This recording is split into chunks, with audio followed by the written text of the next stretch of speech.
Treasure Island by Robert Louis Stevenson. To the hesitating purchaser. If sailor tales to sailor tunes, storm and adventure, heat and cold, if schooners, islands, and maroons, and buccaneers and buried gold, and all the old romance retold, exactly in the ancient way, can please as me they pleased of old, the wiser youngsters of to-day, so be it, and fall on.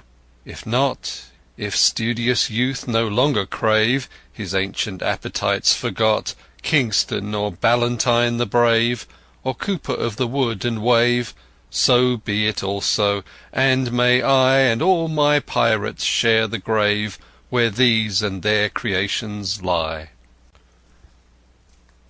To Lloyd Osbourne, an American gentleman, in accordance with whose classic taste the following narrative has been designed. It is now in return for numerous delightful hours, and with the kindest wishes, dedicated by his affectionate friend, the author. Part 1. The Old Buccaneer. Chapter 1. At the Admiral Benbow.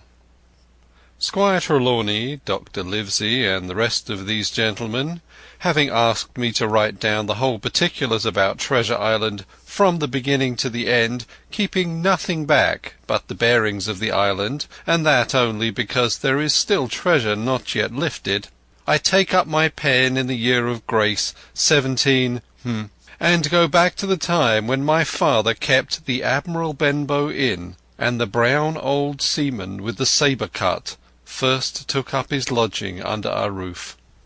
I remember him as if it were yesterday, as he came plodding to the inn door, his sea-chest following behind him in a hand-barrow.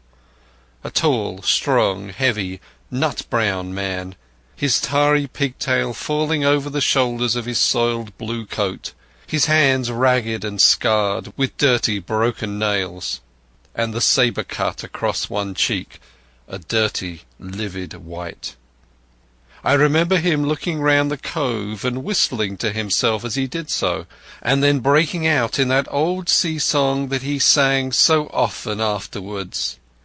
50 men on a dead man's chest, yo-ho-ho, and a bottle of rum, in the high old tottering voice that seemed to have been tuned and broken at the capstan bars.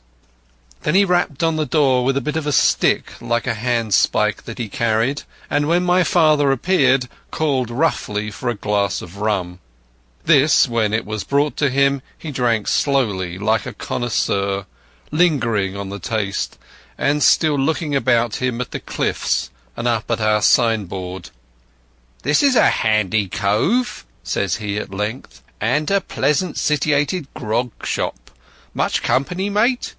My father told him no, very little company, the more was the pity. "Well, then," says he, "this is the berth for me. Here, you matey," he cried to the man who trundled the barrow, "bring up alongside and help up my chest. I'll stay here a bit," he continued. "I'm a plain man. Rum and bacon and eggs is what I want, and that head up there to watch ships off. What you mun't call me? You mun't call me Captain. Oh, I see what you're at. There!" And he threw down 3 or 4 gold pieces on the threshold. "You can tell me when I've worked through that," said he, looking as fierce as a commander. And indeed, bad as his clothes were, and coarsely as he spoke, he had none of the appearance of a man who sailed before the mast, but seemed like a mate or a skipper, accustomed to be obeyed or to strike. The man who came with the barrow told us the mail had set him down the morning before at the Royal George, that he had inquired what inns were along the coast, and hearing ours well spoken of, I suppose, and described as lonely, had chosen it from the others for his place of residence. Sample complete. Ready to continue?